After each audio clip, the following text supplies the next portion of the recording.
SIR এর নামে জুজু দেখানো বন্ধ হোক। কলকাতায় সিইও দপ্তরের সামনে বিক্ষোভ থেকে সুর চড়িয়েছেন বামেরা। ওই মঞ্চ থেকে বামফ্রন্ট চেয়ারম্যান বিমান বসু বলেছেন, একটাও বৈধ ভোটার যাতে বাদ না যায় সেটা খেয়াল রাখতে হবে। বামেরা চান সঠিক এবং শুদ্ধ তালিকা তৈরি হোক। শুধু নাগরিকদের ঘাড়ে দায়িত্ব দিলে চলবে না, বিএলওদের দায়িত্ব পালন করতে হবে। তবে সিএএ বিরোধিতা বামেরা চালিয়ে যাবে। বিমান বসু আরো বলেছেন, ভোটার তালিকা স্বচ্ছ করা, মৃত ভোটারের নাম বাদ দেওয়া সবই নির্বাচন কমিশনের কাজ। এর দায় জনগণের ওপর চাপালে হবে না। কোন প্রকৃত নাগরিকের নাম বাদ না যাওয়ার বিষয়টি নিশ্চিত করতে হবে। বিমান বসু আরো বলেছেন, মানুষকে ভয় দেখিয়ে কখনো ভোটার তালিকা নির্ভুল করা যায় না। বিজেপি এবং তৃণমূল যে আতঙ্ক ছড়াচ্ছে তা ঠিক নয়। তিনি আরো বলেছেন, বিজেপি কমিশনকে ব্যবহার করছে আর তৃণমূল কমিশনকে আক্রমণ করছে। এসআইআর নিয়ে বাইনারি তৈরি করতে চাইছে।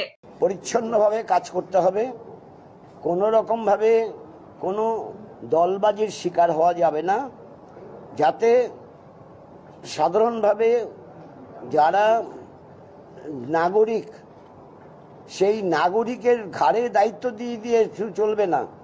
নির্বাচনী অফিসের বিএলওদেরও দায়িত্ব আছে, সেই দায়িত্ব তাদেরও পালন করতে হবে।